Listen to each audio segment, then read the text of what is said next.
Sheekada 18aad boqortooyadii la kala qaybiyey. Markuu dhintay Daa'uud, wiilkiisii Sulaymaan ayaa xukunkii la wareegay.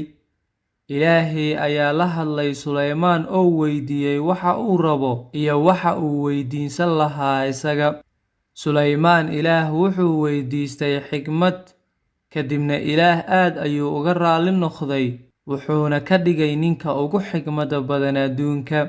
Sidoo kale Ilaahay wuxuu ka dhigay nin qani ah ama taajir ah. Sulaymaan waxa uu ka dhisay Yeruusalaam dhexdeeda macbuud uu aabihiis Daa'uud qorsheynayay inuu dhiso, taasi oo uu alaabadii lagu dhisi lahaana soo ururiyey.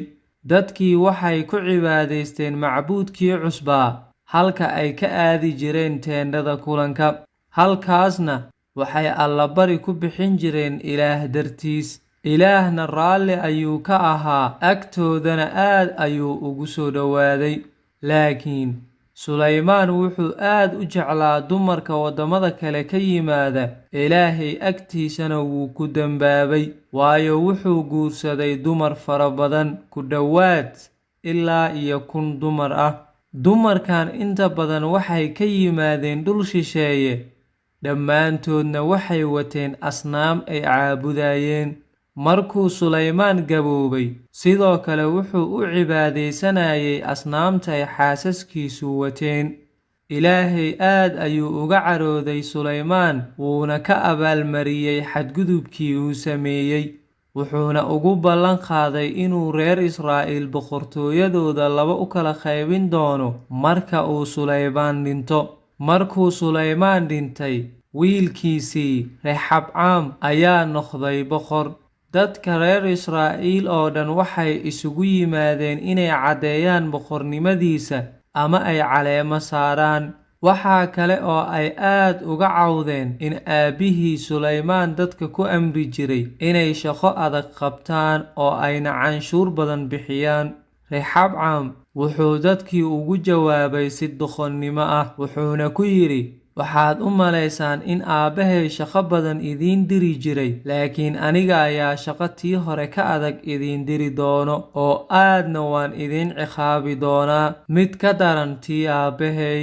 10 ka mid ah qabiiladii reer Israa'iil ayaa ka soo horjeestay. 2 qabiil ee kalena waxay daacad u noqdeen isaga. 2 qabiil ee u soo haray waxay noqdeen boqortooyo, waxayna isku bixiyeen boqortooyada Yahuuda. 10kii qabiil ee ka soo horjeestay Rexabcaam waxay boqornimo u magacaabeen nin la dhihi jiray Yaaraabcaam, waxayna boqortooyadoodii ka dhisteen waqooyiga dhulkii Israa'iil, waxayna isku bixiyeen boqortooyada Israa'iil. Yaaraabcaam wuxuu aad uga soo horjeestay Ilaahay oo wuxuu noqday dembiile.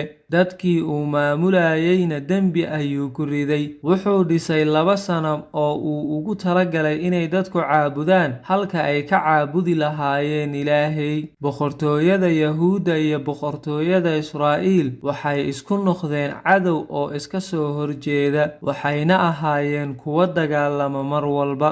Boqortooyada Israa'iil dhammaan boqoradoodii waxay ahaayeen boqorro xunxun. Qaar badan oo ka tirsan boqoradan waa la dilay, waayo kuwo kale ayaa rabay inay boqorro ka noqdaan oo ay beddelaan midka ay dilaan. Dhammaan boqorrada Israa'iil iyo dadka inta ugu badan waxay u cibaadaysan jireen asnaam, waxaana u sii dheereed macsi fara badan. Xitaa mararka qaar carruurtooda ayay allabari ahaan ugu bixin jireen asnaamtooda. Boqorrada Yahuuda waxay ahaayeen dad ka soo farcamay Daa'uud. Boqorradan qaar ka mid ah waxay ahaayeen niman fiican oo si cadaaladi ku jirto dadka u maamulayay, Ilaahayna u caabudayay. Laakiin qaar badan oo ka mid ahaa boqorrada Yahuuda waxay ahaayeen boqorro xunxun oo musuqmaasuq badan, asnaamtana caabuda. Qaar ka mid ahna waxay carruurtooda ugu allabari jireen asnaamtooda. Inta badan dadka reer Yahuud Ilaah way ku caasiyeen oo waxay u cibaadaysan jireen asnaamta ay gacantooda ku samaysteen.